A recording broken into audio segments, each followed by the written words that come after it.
Staff Sergeant Maria Rodriguez adjusted her protective eyewear and checked her weapon one final time. The morning sun cast long shadows across the military training range in eastern Afghanistan. She had been stationed at Forward Operating Base, Titan, for 8 months now, and range practice had become as routine as brushing her teeth. The familiar weight of her M4 carbine felt comfortable in her hands as she walked toward the firing line with her squad. "Another beautiful day in paradise," joked Private First Class Chen, her closest friend in the unit. Maria smiled and shook her head. Chen always found ways to lighten the mood, even in this harsh landscape where temperatures could swing from freezing at night to blazing hot during the day. The mountains surrounding their base created a natural barrier, but they also provided perfect hiding spots for anyone wanting to cause trouble. Maria had joined the Army 6 years ago, straight out of high school in San Antonio, Texas. Her parents had worried about their daughter choosing military service, but Maria felt called to serve her country. She excelled in training and quickly moved up the ranks. Her specialty was communications, but like all soldiers in Afghanistan, she was trained for combat. The base relied on everyone being ready to fight at a moment's notice. As the squad set up their equipment, Maria noticed how quiet everything seemed. Usually there were helicopters flying overhead or the distant rumble of supply trucks moving along the mountain roads. Today felt different somehow. The silence was almost too perfect. She mentioned this to Sergeant Williams, their squad leader, but he brushed off her concerns. "You're overthinking it, Rodriguez. Just another Tuesday morning drill." The firing range was positioned on the eastern edge of the base, about half a mile from the main compound. It offered clear sight lines across the valley below, which made it perfect for marksmanship training. The targets were set at various distances, from 50 yards out to 300 yards. Maria took her position at the firing line and began her breathing exercises. Steady breathing was crucial for accurate shooting. Behind her, she could hear other soldiers setting up their gear and joking around. There were 12 of them total for this training session. Most were young, barely out of their teens, but they had all been in Afghanistan for several months. Combat had a way of aging people quickly. Maria had seen boys become men in the span of a few weeks when faced with real danger. The range master, a grizzled veteran named Sergeant First Class Murphy, called for attention. His voice carried across the range with authority earned through 20 years of service. "Listen up, people. Today we're running standard qualification drills. Take your time, focus on your fundamentals, and remember what you learned in basics training." Murphy had served in Iraq and Afghanistan multiple times. His experience was invaluable to the younger soldiers. Maria settled into her prone position and aimed at her target. The familiar routine was almost meditative. Line up the shot, control breathing, squeeze the trigger smoothly. The crack of rifle fire began to echo across the range as soldiers started their qualification rounds. The smell of gunpowder filled the air, mixing with the dust that seemed to cover everything in Afghanistan. 20 minutes into the training session, something felt wrong. Maria noticed that the usual radio chatter from the base had gone completely silent. Their communications specialist usually monitored base traffic during training exercises, but his radio had been quiet for several minutes. She tried to push the thought away and focus on her shooting, but the feeling of unease continued to grow. The targets at the far end of the range suddenly seemed to shimmer in the heat, but Maria realized it wasn't heat distortion. Movement. There were people moving among the rocks about 400 yards away. She lowered her weapon and reached for her binoculars. What she saw through the lenses made her blood run cold. Armed figures were taking positions in the rocks, and they were pointing weapons toward the range. Maria's heart hammered against her chest as she counted at least 8 armed figures moving among the rocky outcropping. Their clothing blended perfectly with the desert landscape, which explained why they hadn't been spotted earlier. She quickly tapped Chen on the shoulder and handed him the binoculars without saying a word. His face went pale as he confirmed what she had seen. "Contact front," Chen whispered urgently to Sergeant Williams. The squad leader immediately stopped the firing drill and took the binoculars. His expression hardened as he studied the enemy positions. Years of combat experience kicked in automatically. He knew they had perhaps seconds before the attack began. Williams grabbed his radio and tried to contact the base, but static filled the airwaves. The enemy had somehow jammed their communications, which meant this was a planned assault. Without radio contact, the soldiers on the range were completely cut off from backup. They were on their own until someone at the base realized what was happening. The first enemy shot cracked across the valley like thunder. The bullet struck the ground just feet from where Private Martinez was lying. Dirt and rock exploded upward, as more shots followed in rapid succession. The peaceful morning had transformed into chaos in the blink of an eye. Soldiers scrambled for cover behind the concrete barriers that separated the firing positions. "Return fire! Return fire!" Williams shouted over the increasing gunfire. Maria rolled behind the nearest barrier and quickly assessed their situation. They were completely exposed on the range with minimal cover. The concrete barriers were designed to stop stray rounds during training, not sustained enemy fire from multiple directions. Worse yet, the enemy held the high ground and could see their every movement. Maria spotted muzzle flashes coming from at least 3 different positions in the rocks.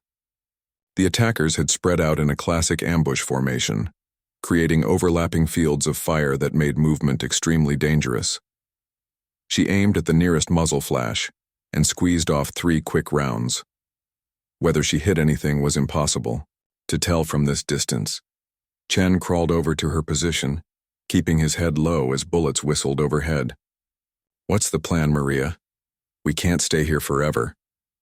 His usual joking demeanor had been replaced by the focused intensity that came with real combat. Maria had noticed this transformation in all of them. When bullets started flying, training took over and personalities changed. The enemy fire was becoming more accurate as they adjusted their aim. Concrete chips flew through the air as rounds struck the barriers. Private Johnson, positioned 2 spots down from Maria, suddenly cried out and grabbed his shoulder. Blood seeped between his fingers where a bullet fragment had found its mark. The wound wasn't life-threatening, but it was their first casualty. Williams' army crawled from position to position, checking on his soldiers and coordinating their return fire. His face was streaked with dust and sweat, but his voice remained steady. "Rodriguez, I need you to try the radio again. Maybe you can punch through their jamming." Maria grabbed the handset and cycled through all the emergency frequencies, but found only static. The attack had been underway for 10 minutes when Maria noticed something that made her stomach drop. More armed figures were moving along the ridgeline, to their north.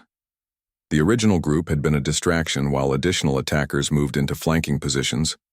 If those fighters reached the northern ridge, they would be able to fire down on the soldiers from above with no cover to protect them. "Sergeant Williams!" Maria called out, pointing toward the new threat.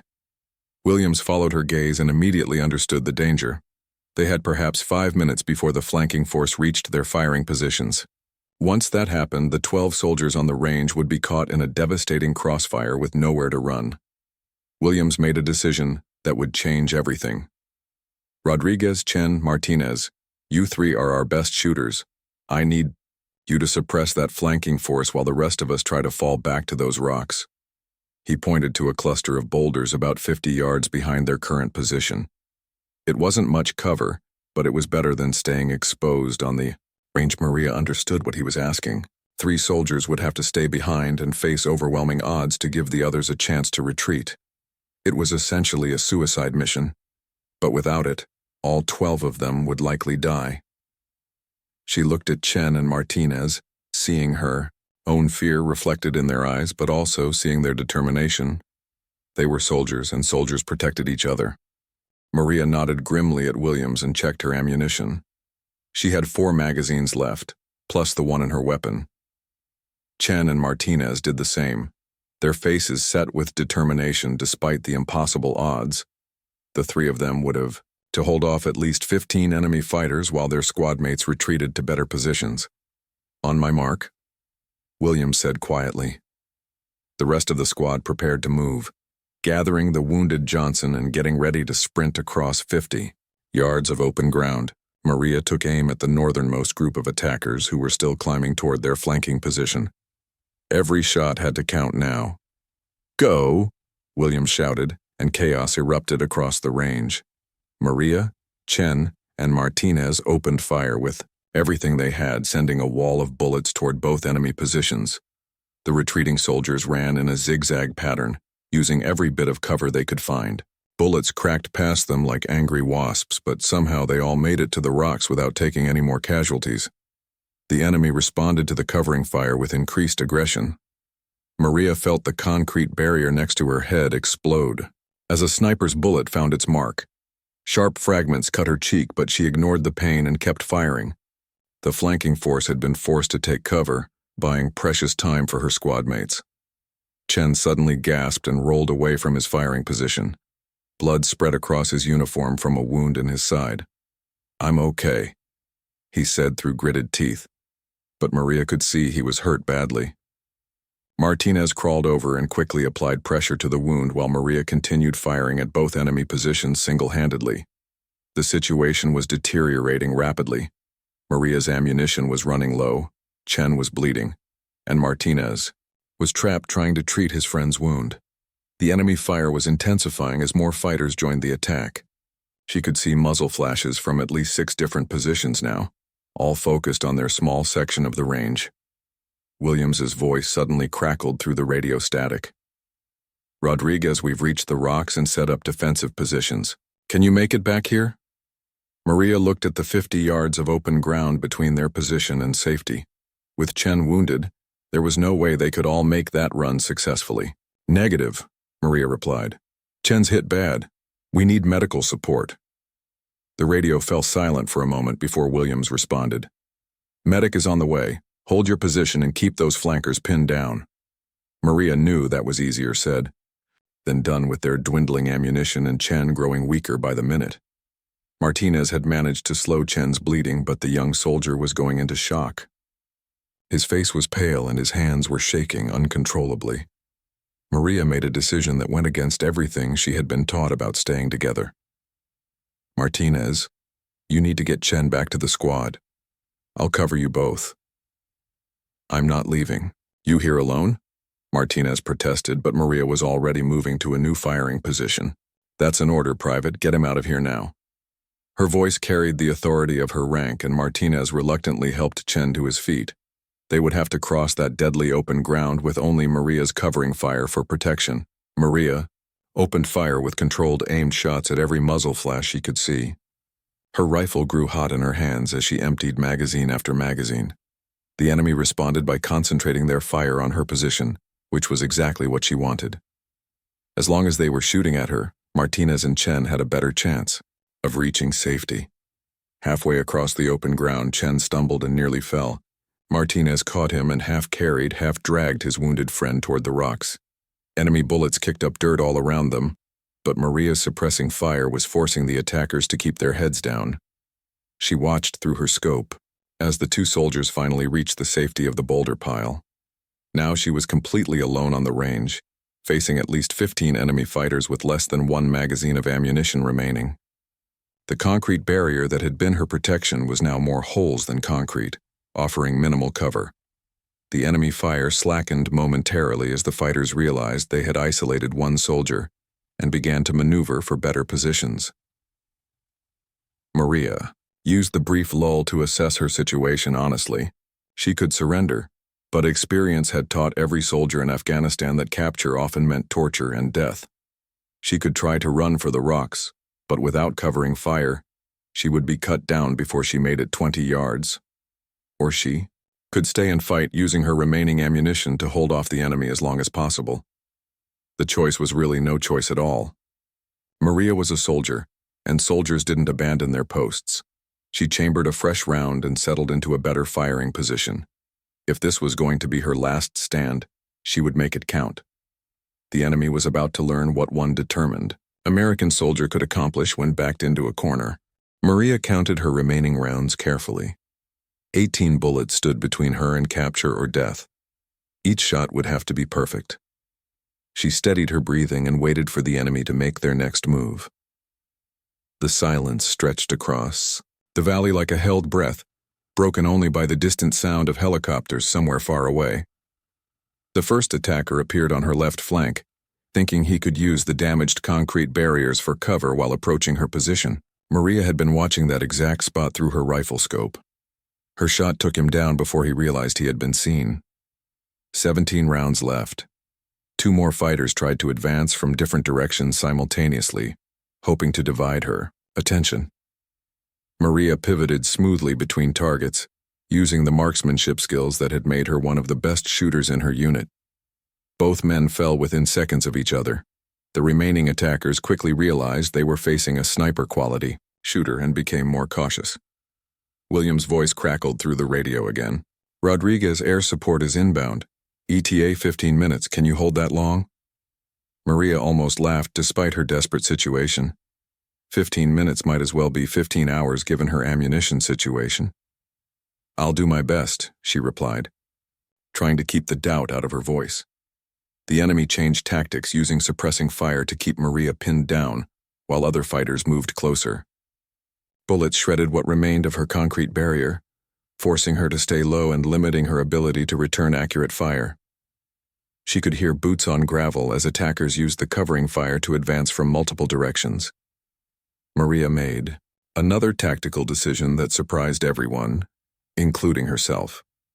Instead of staying behind the failing barrier, she sprinted toward a small depression in the ground about 20 yards away. Enemy bullets tracked her movement, but the unexpected maneuver caught them off guard. She dove into the shallow crater, just as concentrated fire tore up the ground where she had been hiding. From her new position, Maria had a better angle on the advancing fighters. 3 men were moving toward her old position, unaware that she had relocated. Her next 3 shots dropped all of them in rapid succession. The psychological effect on the remaining attackers was immediate and devastating. They had expected to overwhelm one isolated soldier, but instead were taking heavy casualties. The enemy fire slackened as the surviving fighters reassessed their situation. Maria used the temporary lull to change positions again, crawling toward a cluster of rocks that offered better protection. Her uniform was torn and bloody from the rough ground, but she ignored the pain and focused on survival. 8 rounds remained in her magazine, and she had no more ammunition after that. Maria began calculating angles and distances, trying to determine the most effective way to use her final bullets. Every shot had to eliminate a threat or force multiple enemies to take cover for maximum effect. A new sound reached her ears that made her heart race with hope. The distant thump of helicopter rotors was growing louder, coming from the direction of the main base. Air support was arriving ahead of schedule, but would it be soon enough? Maria estimated she had perhaps 5 minutes of ammunition left if she was careful with her shots. The enemy seemed to realize that time was running out for their ambush. They began a desperate final assault, throwing caution aside in an attempt to overrun her position before the helicopters arrived. Maria counted at least 8 fighters breaking cover simultaneously, all running toward her rocky shelter with weapons blazing. This was the moment she had been trained for throughout her military career. Time seemed to slow as Maria's combat instincts took complete control. She fired with mechanical precision, each shot carefully aimed and perfectly timed. Her first target fell, then her second, then her third. The advancing line of attackers wavered as their numbers dropped, but there were too many of them and not enough bullets. Maria's rifle clicked empty just as the nearest attacker reached within 50 yards of her position. She dropped the useless weapon and drew her sidearm, a standard-issue pistol with 15 rounds in the magazine. The man charging toward her raised his AK-47 to fire, but Maria's first pistol shot dropped him before he could pull the trigger. The helicopter rotors were growing thunderously loud now, and Maria could see the aircraft cresting the ridge behind her position. But 5 enemy fighters were still advancing, and she had limited ammunition in her pistol. The final phase of the battle was about to begin, and everything would be decided in the next 60 seconds. Maria braced herself behind the rocks and prepared for the last stand of her life. The helicopters were close, but not close enough. She would have to hold on just a little longer, using every ounce of training and determination to survive until help arrived. The enemy fighters were close enough now that she could see their faces, twisted with rage and desperation. In moments, it would come down to who was faster, more accurate, and more willing to die for their cause. The first Apache helicopter swept over the battlefield like an angel of death, its 30mm cannon blazing. The devastating firepower turned the rocky outcropping where the enemy had established their positions into a cloud of dust and debris. Maria pressed herself against the ground as spent shell casings rained down around her shelter. 3 of the advancing fighters were caught in the helicopter's first strafing run, their bodies disappearing in explosions of dirt and rock. The 2 survivors dove for cover behind a small boulder, trapped between Maria's position and the circling aircraft above. The sound of the helicopter's rotors was deafening, but Maria had never heard anything more beautiful in her life. Williams' voice came through the radio, barely audible over the noise. "Rodriguez, stay down. We've got 2 birds up there cleaning house. Are you injured?" Maria checked herself quickly and was surprised to find that despite the blood on her uniform, most of her wounds were minor cuts from rock fragments. "I'm mobile," she replied, though her voice was hoarse from shouting orders and breathing dust. The second helicopter, a Black Hawk loaded with additional soldiers, began circling for a landing behind the boulder pile where her squad mates had taken shelter. Fresh troops would secure the area while medical personnel treated the wounded. Maria realized that Chen was probably already receiving proper medical attention instead of her crude field treatment. The 2 surviving attackers made a desperate attempt to escape, breaking cover and running toward the northern ridge. The Apache pilot spotted them immediately and adjusted his angle of attack. Maria watched through the swirling dust as the helicopter's missiles eliminated the final threats to her squad. The sudden silence that followed was almost as shocking as the battle had been. Maria slowly stood up from her rocky shelter, her legs shaking from exhaustion and adrenaline. The range where they had been conducting routine training exercises looked like a war zone. Concrete barriers were shattered. The ground was torn up by bullets and explosions, and smoke drifted across the valley from the helicopter strikes. Williams appeared at her side, having sprinted across the open ground the moment the area was declared secure. His face was streaked with dirt and concern. "Rodriguez, are you sure you're okay? We saw you take on at least 15 fighters by yourself." Maria nodded, though she wasn't entirely sure she believed it herself. The entire battle felt like it had lasted hours, but she knew from the radio timestamps that only 45 minutes had passed since the first shot. The medical team from the Black Hawk reached Chen within minutes of landing. Maria watched anxiously as they worked on her friend, starting IV fluids and preparing him for immediate evacuation to the field hospital back at the main base. His face was pale, but his eyes were alert, which the medics said was a good sign. He would live, though his war was probably over. As the dust settled and the immediate crisis passed, Maria began to process what had actually happened. A routine training exercise had turned into a full-scale battle in which she had been forced to make life-and-death decisions that would have been unimaginable just hours earlier. The transformation from soldier to warrior had happened so quickly that she was still catching up mentally. Colonel Peterson, the base commander, arrived on the scene within an hour. He walked the battlefield with Maria and Williams, surveying the damage and getting a first-hand account of the engagement. The enemy had been well-equipped and well-positioned, suggesting this had been a planned attack rather than a random encounter. Intelligence officers would spend days trying to figure out how they had gotten so close to the base undetected. "Rodriguez," the colonel said after hearing the complete story, "what you did here today saved lives. Your squad would have been wiped out if you hadn't spotted that flanking movement and held your position." Maria felt uncomfortable with the praise. She had simply done what any soldier would do in the same situation. At least that's what she told herself. The investigation that followed revealed that the attack had been planned for weeks. The enemy had conducted surveillance on the base's training schedules and identified the range as a vulnerable target. They had jammed communications and positioned fighters to create a deadly ambush that should have resulted in significant American casualties.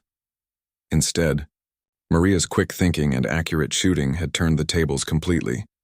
12 enemy fighters were confirmed dead, with the rest of the cell either killed or scattered. The intelligence gathered from the battlefield led to several additional operations that disrupted enemy activities throughout the region. What had started as just another day at the range had become a significant victory in the broader war. But as Maria sat in her quarters that evening, Cleaning her weapons and writing a letter to Chen's family, she wasn't thinking about victories or intelligence. She was thinking about how quickly ordinary moments could explode into life-changing events, and how the training and discipline that seemed so routine in peacetime became the difference between life and death when the bullets started flying. The medal ceremony would come later along with the interviews and the official reports. For now, Maria was content to be alive, to know that her friends were safe, and to understand that she had proven herself capable of rising to meet whatever challenges her service might bring. 3 weeks after the battle, Maria sat beside Chen's hospital bed at the military medical facility in Germany. He was recovering well from his surgery, though doctors said he would be medically retired from the army due to nerve damage in his shoulder. His joking personality had returned along with his strength, but Maria could see the sadness in his eyes when he talked about going home. "You know what the crazy part is?" Chen said, adjusting his position carefully to avoid pulling his stitches. "I actually miss that dusty old base already. Sounds stupid, right?" Maria shook her head. She understood completely. The bonds forged in combat were unlike anything civilians could comprehend. Leaving your unit behind felt like abandoning family. The Bronze Star with Valor that now sat in Maria's footlocker back at the base meant less to her than knowing Chen would recover fully. The medal ceremony had been brief and formal, attended by senior officers who praised her courage under fire. But the real reward was seeing her friends smile and knowing that her actions had made a difference when it mattered most. Williams had been promoted to staff sergeant and given command of a larger unit. Before Maria left for Germany to visit he had pulled her aside for a conversation that would stick with her forever. "Rodriguez, what happened at that range wasn't just good shooting or good training. You made decisions under pressure that saved lives. That kind of leadership is rare and the Army needs more of it."